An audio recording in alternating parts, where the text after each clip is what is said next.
पत्रकार परिषद आज बोलवली आहे।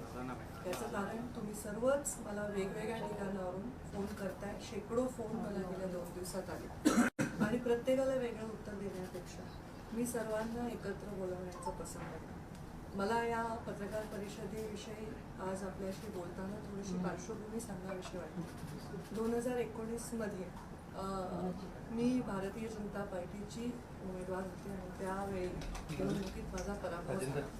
तो पराभव झाल्यानंतर अनेक अशा घटना घडल्या, अनेक निर्णय झाले, भारतीय जनता पार्टीतर्फे अनेक निर्णय झाले। त्या निर्णयामध्ये मी सामील नसले, मला तिकीट नाही मिळालं, मला उमेदवारी नाही मिळाली, अशा प्रकारच्या निर्णयानंतर मी नाराज असेल किंवा मी पक्षाच्या बाहेर जाणार अशा चर्चा गेले 4 वर्ष झाले।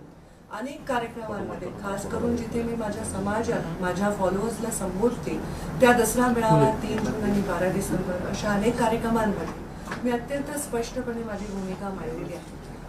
परत माझी भूमिका मांडणं म्हणजे माझ्या नैतिकतेवर कोणाचा अविश्वास सिद्ध करण्यासारखं आहे। त्यामुळे मी आज आपल्या सर्वांसमोर काहीही असं म्हणणार नाही की मला स्वतःला सिद्ध करायचं आहे। गेले काही दिवस अनेक पक्षाच्या कार्यकर्त्यांनी असे काही भाष्य केले की पंकजा मुंडे आमच्याकडे आलं तर चांगलं आहे, पंकजा मुंडे आले तर आम्ही त्यांना अमुक देऊ तमुक देऊ।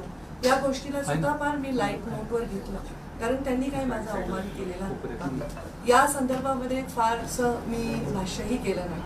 पण मला वाटतं परवाच्या दिवशी अशी एक बातमी आली, त्या बातमीने मला खूप अंतर्मुख केलं आणि मला असं वाटलं आपल्या सर्वांशी बोललं पाहिजे। त्या बातमीमध्ये असं सांगितलंय की मी राष्ट्रीय काँग्रेसचे नेते राहुल गांधी आणि आदरणीय सोनिया गांधी यांची भेट घेतली। माझी त्यांची 2 वेळा भेट झाली आणि मी काँग्रेसच्या वाटेवर। मला सर्व माध्यमांना एवढंच सांगायचं आहे, कोणत्याही बातमीसमोर एखादा क्वेश्चन मार्क टाकून तुम्ही लीगल प्रश्न सोडवू शकता, पण एखाद्याची क्रेडिबिलिटी, एखाद्याचं करिअर संपवण्याचा हा डाव कोणाचा आहे।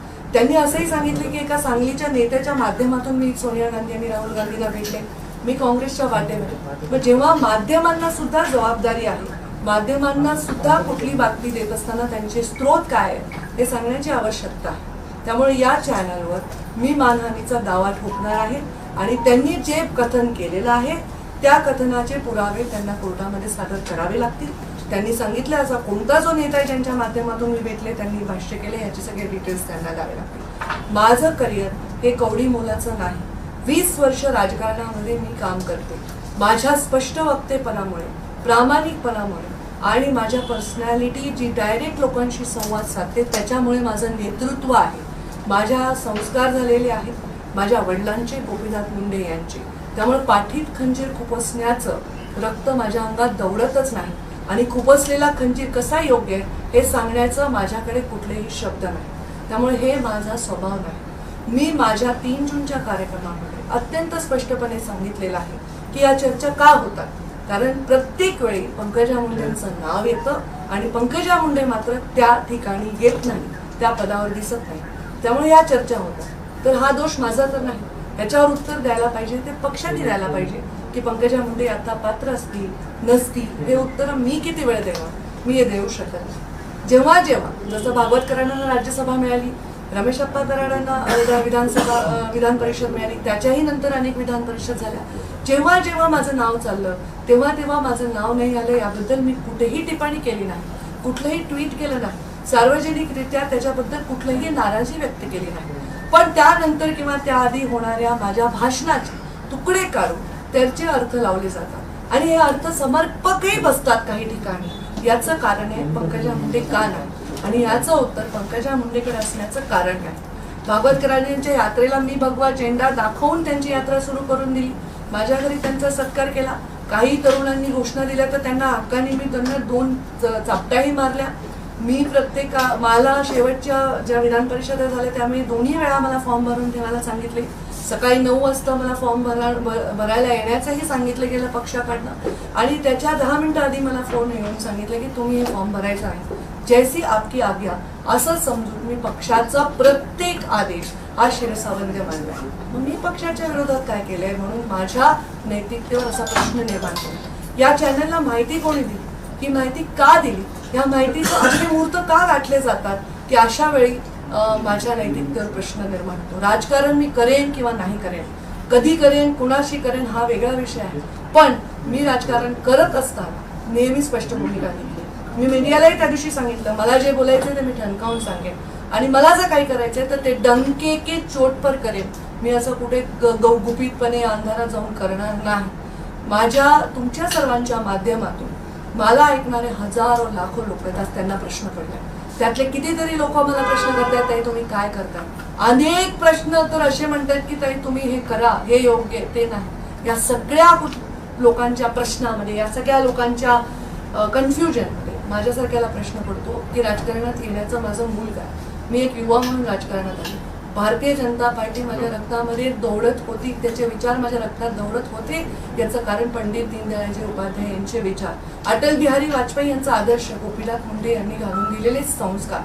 पक्ष हा सर्वश्रेष्ठ आपल्यासाठी, आपलं राष्ट्र सर्वात महत्वाचं आहे, त्याच्यानंतर आपलं संघटन आहे, त्याच्यानंतर सत्ता आहे. पण मला वाटतं जसं पूर्वी म्हणायचे ना की शेती सर्वात उत्तम आहे, मध्यम आहे नोकरी आणि कनिष्ठ आहे व्यापार, आणि ते उलट झालंय. अशी व्हायची परिस्थिती निर्माण होऊ नये की सर्वात श्रेष्ठ ही सत्ता आहे आणि संघटन महत्वाचं आहे, अशा विचारांची मी नाही. भारतीय जनता पार्टीचा प्रत्येक कार्यकर्ता महाराष्ट्रातला जो व्यक्त होऊ शकत नाही, ते 106 आमदार ते भाजपावर निवडून आले, ते सर्व कार्यकर्ते जे 30 दिवस मोदी ॲट 9 मध्ये राबले, त्या सगळ्यांच्या मनामध्ये खूप काही गोष्टी असतील, पण बोलण्याची ताकद त्यांच्यामध्ये नाही. आज पंकजा मुंडे म्हणून मी तुमच्या समोर उभी आहे, हे सांगते की अप्रामाणिकपणा माझ्या स्वभावात नाही. माझ्या स्वभावामध्ये ब्याळ बोलणं, कोणाला टीका करणं, कोणाविषयी वैयक्तिक बोलणं हे देखील नाही. मी राजकारणामध्ये आतापर्यंतचा इतिहास बघा, मी फक्त आणि फक्त मुद्द्यांवर बोलते.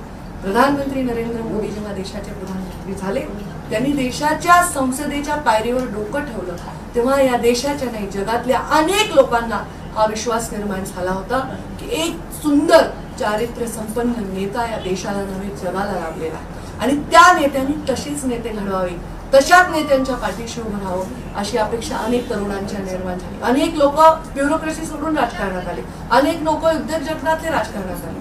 राजकारणामध्ये भ्रष्टाचार मुक्त राजकारणाचा नारा प्रधानमंत्री नरेंद्र मोदींनी दिला. खातो नथी खावानू देतो नथी या वाक्याने माझ्यासारखा तरुण प्रभावित झाला आणि त्याच्या जीवावर मी राजकारणात आले. माझ्यावरही आरोप झाले, पण माझ्यावरच्या प्रत्येक आरोपाचं उत्तरही तुम्ही सर्वांनी दिलं. मलाही पराभव पत्करावा लागला, पण माझा पराभव हा लोकांच्या मनामध्ये काट्यासारखा रुजला आणि त्याची चर्चा सर्व माध्यमातून झाली. पण मी आतापर्यंत हे जाहीर मी आज कथन करते, ईश्वर साक्ष कथन करते, कारण ईश्वर साक्ष शपथ आणि जाहीर कथन अनेक लोक करत असतात, पण त्याच्यावर ते वागतात का नाही याची मला आज शाश्वती देता येणार नाही. मी सांगते, मी कोणत्याही पक्षाच्या कोणत्याही नेत्याशी माझ्या पक्षप्रवेशाच्या संदर्भात कधीही भेटलेली नाही. मी राहुल गांधींना आयुष्यात प्रत्यक्षात पाहिलेलं देखील नाही. सोनिया गांधींना मी पाहिलेलं नाही. असं जन्मात झालं नाही की ते एका शहरात आहे, मी त्या शहरात आहे. ज्या दिवशी माझ्याविषयी ही बातमी येते त्या दिवशी मध्य प्रदेशच्या कार्यकर्त्यांवर त्या क्षणाला तुम्ही माझा सोशल मीडिया बघा. माझं कुठलंही गुपित आयुष्य नाही. माझं जे आहे ते माझ्या मीडियावर असतं, जे आहे ते सगळ्या जगासमोर असतं. माझ्या जीवनामध्ये पारदर्शकतेला, प्रामाणिकपणेला आणि स्पष्ट वक्त्यापणाला आणि न्यायप्रिय भूमिकेला फार महत्व आहे. या भूमिकांशी प्रतारणा होताना दिसताना मी खूप अस्वस्थ होते. नाराज नाही, पण मी नक्की दुःखी आहे. आणि म्हणून आपल्या सर्वांना सांगते की या दुःखाचं मला माहित नाही मूळ काय. आज सगळेच राजकारणामध्ये वेगवेगळे प्रयोग आपण बघतोय, कधीच नाही. जसं कोविड आपण कधीच पाहिला नव्हता, तसंच हे प्रयोग आपण कधीच पाहिले नव्हते. बाळासाहेबांची शिवसेना आता राहिली नाही, शरद पवारांची राष्ट्रवादी आता राहिली नाही, असं बातम्यांमध्ये मी बघते. तसंच पंडित दीनदयाळ उपाध्याय आणि अटल बिहारी वाजपेयी यांची भाजपा सदैव राहावी यासाठी माझ्यासगळ्या छोट्या छोट्या कार्यकर्ता धडपडतोय. 30 दिवस मी नक्सलाइट एरियामध्ये मला काम दिलं होतं, मी तिथे जाऊन काम केलं. जेवायचा पत्ता नाही, खायचा पत्ता नाही, राहायचा पत्ता नाही, असं 20 वर्ष झाले मी काम करते. आणि हे काम करत असताना माझ्या नैतिकतेवर आणि माझ्या इंटिग्रिटीवर प्रश्न निर्माण होत असेल तर हे माझ्यासाठी अत्यंत दुःखाचं आहे. या गोष्टीबद्दल मी प्रचंड तीव्र नापसंती आणि दुःख व्यक्त करते. न्यायालयातून मी ही लढाई लढणार आहे. माझ्यावर न्याय झालाय का अन्याय झालाय हे काळच ठरवेल. या परिस्थितीमध्ये भविष्यामध्ये मी काय करणार आहे, काय नाही करणार आहे हे सांगण्याएवढी भविष्य मला कळत नाही.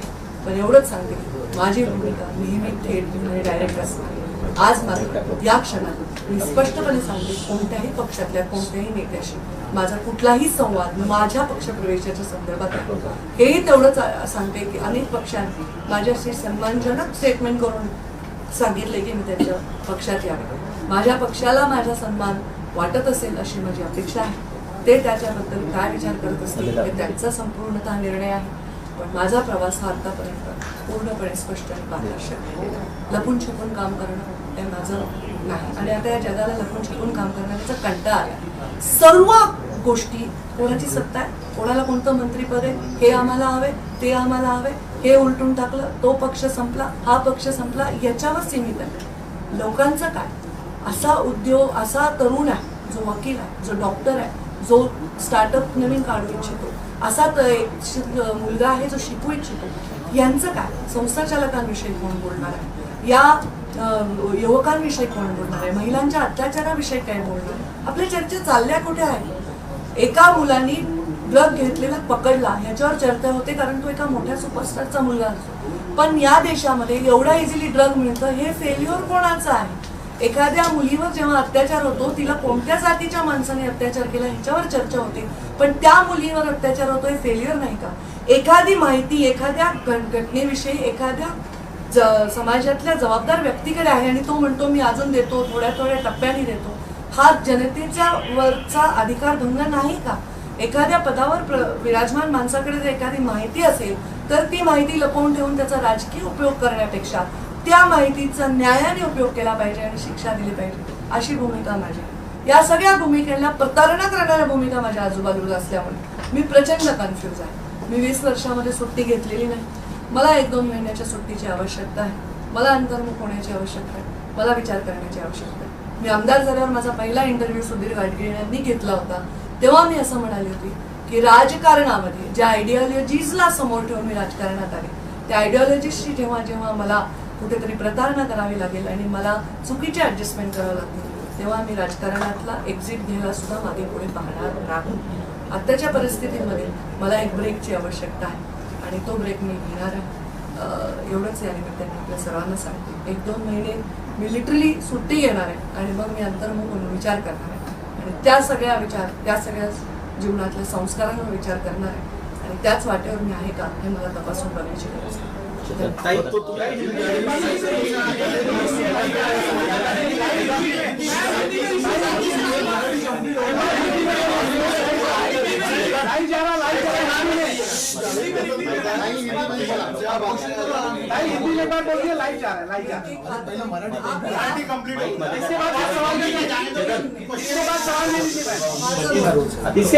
पंकजा गोपीनाथ मुंडे आज पत्रकार परिषद दे रही हूँ. इसका कारण 2019 में जब से मैं चुनाव में पराभूत हुई हूँ, अनेक चर्चाओं का सामना मैंने किया है. अनेकों बार भारतीय जनता पार्टी ने निर्णय लिए हैं. अनेकों राज्यसभा का जब सीट आया तब मेरा नाम चलता था, विधान परिषद का सीट आया, चुनाव आया, मेरा नाम चलता था. ऐसे परिस्थिति में जब जब मेरा नाम चला और मेरे बारे में निर्णय नहीं हुआ, तब कभी भी मैंने कोई जाहिर कथन नहीं किया, कभी प्रेस कॉन्फ्रेंस नहीं ली, कभी सोशल मीडिया के माध्यम से मैंने व्यक्त कोई नाराजगी नहीं की. फिर भी मेरे बारे में चर्चा चलती रही. अनेक पार्टियों के नेताओं ने कहा पंकजा जी नाराज है, हमारे पास आ सकती है. अनेक पार्टियों के नेताओं ने ये भी कहा कि हम उनको ये पद दे सकते हैं, हम उनको ये हम उनको ये स्थान दे सकते हैं. उसी बारे में भी मैंने उसको बहुत लाइट नोट पे लिया. पर कल परसों जो एक न्यूज़ आई, वो न्यूज़ ऐसे कहती है कि मैं राष्ट्रीय नेता जो कांग्रेस के हैं आदरणीय राहुल गांधी और सोनिया गांधी जी से मिली हूँ. 2 बार हमारा मिलना हुआ है. एक सांगली के नेता है जो हमारे इस मिलने में मध्यस्थ है और मैं भारतीय जनता पार्टी छोड़कर कांग्रेस की तरफ जा रही हूँ. ये जो न्यूज़ आई है ये न्यूज़ सरासर झूठ है. ये न्यूज़ नहीं, मैं ये आपको शपथ पूर्व ईश्वर साक्ष्य कह सकती हूँ, क्योंकि आजकल शपथ पूर्व ईश्वर साक्ष्य हर कोई शपथ लेता है, पर वो उससे कितना प्रामाणिकता से उससे जुड़ा हुआ है मैं नहीं जानती. पर मैं आज ये सबके सामने कहती हूँ, कोई भी पार्टी के कोई भी नेता से मेरे पार्टी के प्रवेश के बारे में मेरी कभी भी कोई भी बात नहीं हुई. राहुल गांधी जी को तो मैंने प्रत्यक्ष रूप में कभी देखा तक नहीं. सोनिया गांधी जी को मैंने कभी देखा तक नहीं। ऐसा भी कभी नहीं हुआ है कि वो एक शहर में है और मैं इस शहर में। जब ये न्यूज आई उस समय मैं अपने मध्य प्रदेश के भारतीय जनता पार्टी के कार्यक्रमों में अपने कार्यकर्ताओं के साथ थी, और ये न्यूज जब आई तो मुझे इस बारे में बहुत पीड़ा हुई, क्योंकि आज तक ऐसी न्यूज आती थी कि इनका ऑफर है, मैं उसको लाइट नोट पे लेती थी। पर ये जो न्यूज है ये कहती है कि उनके पास ये मालूमात है, उनके पास ऐसे सूत्र कहते हैं, और एक क्वेश्चन मार्क डाल दिया कि क्वेश्चन मार्क डालने से लीगल सब सही हो गया। मैं इस चैनल पर मानहानि का दावा ठोकने वाली हूँ, क्योंकि मेरा करियर कौड़ी मोल नहीं है। लाखों लोग मुझसे जुड़े हुए हैं, उनके भवितव्य मुझसे जुड़े हुए हैं, और मेरी गरिमा, मेरी प्रतिष्ठा और मेरी इंटीग्रिटी भी इसमें चैलेंज होती है। मेरे सिर्फ पॉलिटिकल जगत में नहीं, सिने जगत में मेरे दोस्त हैं, उद्योग जगत में मेरे बहुत सारे मित्र परिवार हैं। आज वो सब मुझे ये सवाल पूछ रहे हैं। इतना ही नहीं, मेरा बेटा कहता है मम्मा ये न्यूज आ गया, ये सही नहीं है, पर ऐसे न्यूज कैसे आ गया। ये मेरे पर्सनालिटी पर उठा हुआ सवाल है, और ये कौन कर रहा है। इस देश के गृह मंत्री अमित शाह, प्रधानमंत्री नरेंद्र मोदी है। मेरा जैसा सूक्ष्म पार्टी का जीव अगर ऐसी कोई मुलाकात करता है या किसी को मिलता है तो क्या उनको पता नहीं होगा? क्या मेरे फोन में मैं किससे बात करती हूँ क्या उनको पता नहीं होगा? मुझे लगता है मेरे जैसे सरल, स्पष्ट और पार्टी से प्रामाणिक नेता के गरिमा पर ये उठा हुआ प्रश्न चिन्ह है। हाँ, बहुत बार ऐसा हुआ मेरा नाम चला, पर नाम मुझे मिला नहीं। मैंने पार्टी का आदेश उस समय स्वीकार लिया। मैंने तो फॉर्म भी भर के विधान परिषद का मुझे बताया गया कि रखो, और फॉर्म भरने के समय के 10 मिनट पहले मुझे बताया गया कि आप ये फॉर्म नहीं भर सकती है। तो मैंने कहा कि पार्टी का आदेश मेरे लिए सर्वोतोपरि, पर मेरे बारे में ऐसी शंका उपलब्ध करना मुझे बहुत दुख दे रहा है। ये पार्टी में मैं पली बड़ी हूँ, हजारों कार्यक्रमों में मैंने अपनी भूमिका व्यक्त की है। मैं बार बार इस बारे में बात नहीं करना चाहती। 3 जून को जब मेरे पिताजी की पुण्यतिथि थी, उस दिन मैंने कहा था कि ये चर्चा जो होती है वो चर्चा मेरी वजह से नहीं होती। ये चर्चा पार्टी के जब कोई निर्णय होते हैं तब मेरा नाम चलता है और नहीं मिलता है, इसलिए होता है। इसका जवाब मैं नहीं दे सकती, इसका जवाब पार्टी दे सकती है। पार्टी मुझे पात्र समझेगी तब मुझे अकोमोडेट करेगी, ये भी मैंने कहा है। बार बार इस बारे में मैं भाष्य नहीं करना चाहती हूँ। मैंने आज तक कभी भी किसी के वैयक्तिक जीवन में हस्तक्षेप नहीं किया, किसी के वैयक्तिक जीवन पे टिप्पणी नहीं की। कभी भी मैंने कोई धार्मिक टेढ़ बढ़ाने वाली टिप्पणी, जातीयवाद की टिप्पणी नहीं की। मैंने अपने जीवन में सिर्फ मुद्दों पर बेस्ड पॉलिटिक्स पे पूरा जोर दिया है। मेरे पिता के संस्कार मुझ में हैं। मैं किसी के पीठ में खंजीर डालने वाले रक्त, मेरे खून मेरे रगों में नहीं दौड़ता। खंजीर डालकर भी उसको जस्टिफाई करने वाले लोग भी आज राजनीति में हैं, पर मैं उनमें से नहीं। जब मोदी जी ने प्रधानमंत्री पद की शपथ ली थी और वो जब हमारे संसद में उस सीढ़ी पर नतमस्तक हुए थे, तो हजारों लाखों युवक सिर्फ इस देश के नहीं दुनिया के ये सोच रहे थे कि एक अलग सरकार, एक अलग राजा, अलग प्रधानमंत्री हमें मिला है, एक ग्लोबल लीडर मिला है। आज भी यही सोच रहे होंगे। हमारी आइडियोलॉजीज को मैं सबसे ज़्यादा प्यार करती हूँ क्योंकि यही भारतीय जनता पार्टी के संस्कार है। मोदी जी का ये वाक्य, मैं खातो नहीं खावानू देतो नहीं, ये बहुत ही इम्पोर्टेंट वाक्य है। भ्रष्टाचार से राजनीति को मुक्त करने के लिए मोदी जी के कदमों को बहुत गौर से दुनिया देखती है, और ये सबसे बड़ा मुद्दा है। हम राजनीति में और हमारे माध्यमों के इतने कंपटीशन में मुख्य मुद्दों से हमेशा परे चले जाते हैं। कोई एक व्यक्ति बहुत बड़ा स्टार, उसका बच्चा पकड़ा जाता है तो हम कहते हैं उसके पास ड्रग मिला। अरे पर ड्रग मिला ये फेलियर सिस्टम का है। आज हमारे बच्चे ड्रग एडिक्ट हो रहे हैं, ये फेलियर सिस्टम का है।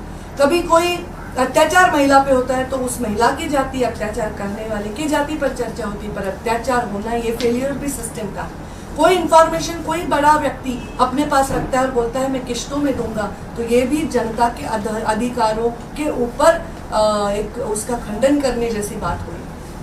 अगर कोई व्यक्ति एक जिम्मेदार पद पर है विराजमान, तो उसके पास अगर कोई ऐसी इंफॉर्मेशन है जो समाज के प्रति बहुत आवश्यक है, तो उस पर उसको एक्शन लेना चाहिए, ना कि उसको किश्तों में मीडिया को बताना चाहिए। ये सब चीज़ें देखकर मैं दुखी हो गई। आज मैं रोज न्यूज़ देखती हूँ, बाला साहब ठाकरे की शिवसेना नहीं रही, शरद पवार की राष्ट्रवादी नहीं रही। मैं सोचती हूँ कल लोगों को ये कहने पर मजबूर ना करना ये हमारा काम है कि पंडित दीनदयाल जी उपाध्याय अटल जी की भाजपा नहीं रही, ये हमारा कर्तव्य है। मैं उस भाजपा की सदस्य थी, उस भाजपा की सदस्य हूँ और उस संस्कारों में पली बढ़ी। मेरे साथ जो हुआ वो बहुत ही मुझे दुख देता है, वेदना देता है। जब भी मुझे कुछ करना है मैं डंके के चोट पर करती हूँ। लाखों लोग मेरे से जुड़े हुए हैं, हजारों लोग मुझ पर आज देख रहे हैं इसको। मैं सबसे यही कहूँ कि मेरे प्रवास में आपने मुझे साथ दिया, उसके लिए आभार। और आप हमेशा मुझे साथ तभी दे जब मैं सच्चाई और मैं गरिमा के साथ काम करूँ। जब मैंने पहला इंटरव्यू एक विधायक के तौर पर दिया था तब मैंने ये कहा था कि जब मुझे अपनी आइडियोलॉजी से और मेरे खुद के संस्कारों से प्रताड़ना करनी पड़ेगी तो राजनीति से भी एग्जिट लेने से मैं नहीं चूकूंगी। मैं बहुत थक गई हूँ 2019 से लेकर आज तक की चर्चाओं से। मैं आज थोड़ा ब्रेक लेना चाहती हूँ, 1-2 महीने मैं अपने आप में जाकर सोचना चाहती हूँ कि राजनीति कहाँ जा रही है, देश को कहाँ ले जा रही है, देश के युवाओं को क्या दे रही है। देश में सब लोग जो राजनीति की तरफ आज देख रहे हैं वो यही देख रहे हैं कि कौन सा पार्टी टूट रहा है, कौन कौन से पद पर विराजमान हो रहा है, कौन मंत्री बन चाहता है, कौन क्या बन रहा है। पर जनता को क्या हो रहा है, जनता के साथ क्या हो रहा है, इस बारे में सोचने की भी ज़रूरत है। उस बारे में अंतर्मुख होकर मैं सोचने वाली हूँ। और फिर इसे इसलिए बोल रही हूँ 2 महीने छुट्टी कि कृपा करके कोई माइक लेके मेरे सामने ना आए, कृपा करके कोई पूछे नहीं इसने आपके बारे में ये कहा, उसने आपके बारे में जो कोई मेरे बारे में कुछ कहे उसके बारे में टिप्पणी करना मेरा काम नहीं। और जो मुझे करना है वो मैं करूँगी और वो सिर्फ आइडियोलॉजी बेस्ड रहेगा। आज मुझे सच में ब्रेक की आवश्यकता है और मैं वो ब्रेक लेकर आज की राजनीति के बारे में बहुत मंथन करना चाहती हूँ।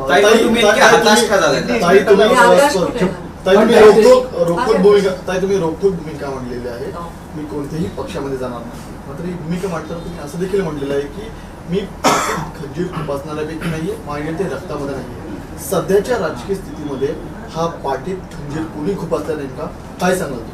रोग कुणाकडे? मला याच्यावर काहीच उत्तर द्यायचं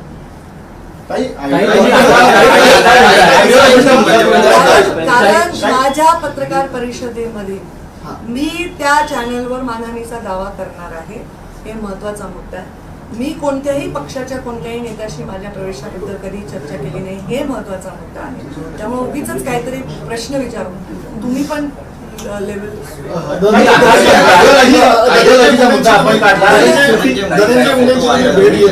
प्रश्न मला कळला, तुमचा काय प्रश्न दोन्हीच उत्तर। आयडियोलॉजी बद्दल आपण बोललात, आता सध्याची आपण राजकीय परिस्थिती बघितलं तर भाजपच्या विपरीत वृत्ती असलेला पक्ष आज सत्तेत बसलेला आहे भाजपच्या सोबत, तर म्हणून हा मुद्दा आला का आणि सुट्टी घेताय का? नाही, सुट्टी मी याच्यासाठी घेत आहे कारण मला ह्या सगळ्या चर्चांमुळे माझ्या मनामध्ये खूप विषाद आहे, माझ्या मनामध्ये फार वेदना आहे, दुःख आहे आणि मला कंटाळा आलाय या शॅलो गोष्टींचा। मी हताश काही नाही आहे, मी एकदम भक्कम आहे।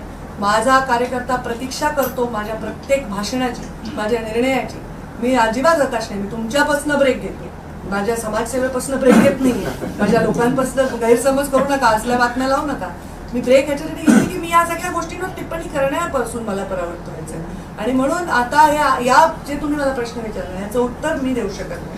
याचं उत्तर भारतीय जनता पार्टीचे प्रवक्ते प्रदेशाचे अध्यक्ष देतील। मी मध्य प्रदेशची प्रभारी आहे, मध्य प्रदेशच्या निवडणुकीबद्दल काय बोलायचं असेल तर मी उत्तर देईल।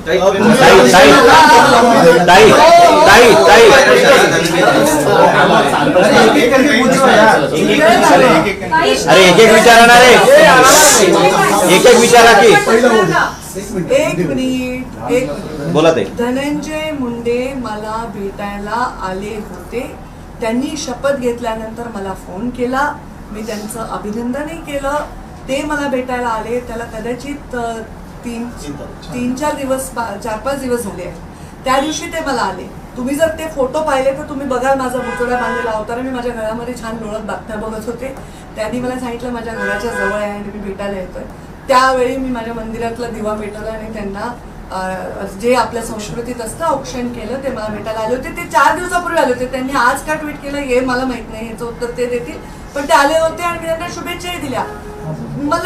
मला कोणी मंत्री झालं ह्याच्याविषयी आनंदी धनंजय झाला तर आनंदच आहे. मी त्यांना शुभेच्छा दिल्या. पण ताई, या तुम्ही नवीन जो नवीन ब्रेक घेतला आहे, समीकरणामुळे त्याच्यावर या नवीन जी स्पष्टीकरण आहे. समीकरणं झालेली आहेत त्यामुळे तुमचा जो मतदारसंघ आहे त्याच्यावरती आता प्रश्न निर्माण होतो, कारण की तुम्ही त्यांच्या विरोधात लढला आणि आता ते तिथे आमदार आहेत. मग आता भविष्यात पुढे काय या सगळ्या मतदारसंघाचं आणि तुमच्या वाटचालीचं? ज्यांनी हे निर्णय घेतले त्यांनी हे उत्तर देऊ शकतील. मी तर- तुमच्यासोबत चर्चा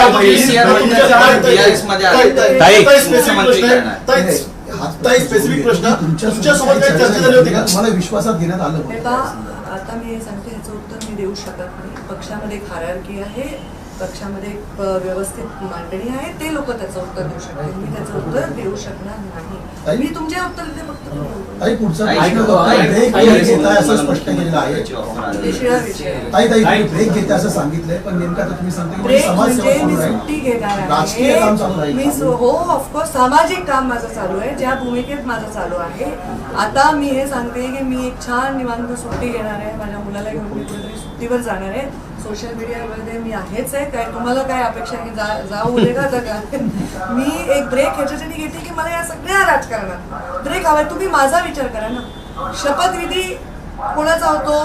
शिवसेनेचा आणि भाजपचा पंकजा मुंडेची चर्चा, राष्ट्रवादी आणि भाजपचा पंकजा मुंडेची चर्चा, कोणाचं नाव चालतं? पंकजा मुंडेची चर्चा. अरे पण ही चर्चा मी घडवून आणली का? मी कधी मीडियाला तुमच्यापैकी कोणाला आहे मी आयुष्यात कधी फोन केला? तुमच्यापैकी कोणाला मी बातम्या लावायला सांगितल्या? तुमच्या कधी एडिटरला मी कधी कोणाला फोन लावून सांगितलं हे लावा ते लावा? माझे अनेक लोकांची मैत्रीपूर्ण संबंध आहेत, अनेक लोकांचे माझे अगदी भावासारखे माझे नाते आहेत, पण मी त्यांनाही कधी राजकारणात सांगितलं नाही की ही बातमी लावा, असं करा. मग मी एखाद्या सभेत भाषण करते, त्याचा तुकडा होतो आणि तो लावून माझी गरिमा खराब होते. मला हे अजिबात अस्वस्थ करणार. माझा संबंध राजकारणाच्या पलीकडे जाऊन अनेकांशी आहे, अनेक उद्योजकांशी आहेत, अनेक सिने क्षेत्रात, एंटरटेनमेंटच्या क्षेत्रात संबंध. ते सर्वजण मला प्रश्न विचारतात आणि अशा प्रकारच्या शॅलो पत्रकारितेचा निषेध मला करावा वाटतो. त्याच्यात काही सगळे समावेश नाही आहे, पण ज्यांनी हे केले त्यांच्याविषयी मी मानहानीचा दावा ठोकणार. हे आज तुमच्यासाठी लास्ट क्वेश्चन. तुम्हाला सांगण्यात आलं की तुम्ही फॉर्म भरलेला मागे घ्यावा, तुम्हाला तशा प्रकारची उमेदवारी विधान परिषद देण्यात आली होती. नेमका कुणाचा निर्णय होता आणि नेहमी घटनाक्रम काय होता? मात्र तुम्हाला संधी मिळत असं का होतं? माझ्या म्हणणं मी जे बोलले ते परत एकदा मी रिपीट करतो की माझा स्वभाव तुमच्या लक्षात आला आहे की मला जेव्हा एखादा पक्षाने आदेश दिला तो मी तो स्वीकारला. त्याच्यावर मी प्रश्न नाही विचारला की का, ह्याचं उत्तरही माझ्याकडे आहे. धन्यवाद. दो तीन सवाल हिंदी में सवाल। आपने कहा कि थोड़ा अच्छे सवाल जी, पूछो। आपने कहा कि विधान परिषद में आपको नामांकन भरने के लिए कहा गया और 10 मिनट पहले आपसे कहा गया कि आप अपना नामांकन मत भरिए. कौन नेता था जिसने आपको ये कहा और फिर अचानक कैसे डिसीजन? कोई नेता ऐसा नहीं होता. हमारे यहाँ एक व्यवस्था होती है. ऐसे फोन करने के लिए एक अलग व्यवस्था होती है और निर्णय करने के लिए अलग व्यवस्था. उसके बारे में इतना डिटेल की आवश्यकता नहीं. मुद्दा क्या है कि मैंने कभी इस बारे में कोई भी टिप्पणी, टीका या कोई दुख और नाराजगी कभी व्यक्त नहीं की है. मैंने हमेशा वो किया है जो बताया गया. तो ये मेरे बारे में क्यों ऐसे सवाल? आपने कहा कि 9 साल पीएम के हो चुके हैं और सबने अच्छी तरीके से मनाया भी. आपने वहाँ पे सवाल भी उठाया कि अगर ड्रग्स पकड़ा जाए तो सिस्टम का फेलियर, महिला के साथ अत्याचार. क्या आपको लगता नहीं कि आपकी सरकार 9 साल से इन सब चीजों पे प्रॉपर ढंग से काम नहीं कर पाई? मैं ये कह रही हूँ कि हम मुद्दों की चर्चा ना करते हुए हम उसके इर्द गिर्द विवादों की चर्चा करते हैं. हमको जो चीज़ें थ्रिल देती हैं हम उसकी चर्चा करते हैं. ये बहुत भयंकर विषय है. हम उस बात की नहीं चर्चा करते जो इस देश के और इस सिस्टम को हानि पहुंचा रहे. ये मेरा कहना है. राजनीति से संन्यास ले रही हैं आप? 1 महीने 2 महीने संन्यास ब्रेक जॉब ले बोला भी रही नहीं भैया, मैं बयालीस साल की ब्रेक जॉब ले रही हैं. क्या राजनीति से ले रही हैं ब्रेक? मैं छुट्टी ले रही हूँ. छुट्टी का क्या मतलब है? ब्रेक ले रही हूँ. ताई,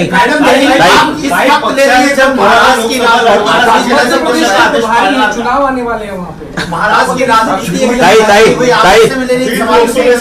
मैं मध्य प्रदेश की सह प्रभारी और मैं मध्य प्रदेश में हमारे शिवराज जी इतना अच्छा काम कर रहे हैं, इतने लोकप्रिय, इतना सरल नेता है.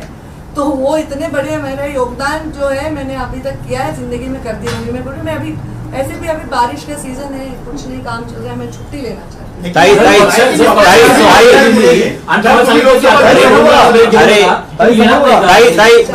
ताई ताई ताई निवडणूक मला लढवण्यासाठी प्रश्न तर कळला ताई पाहिजे. पुढे बघा.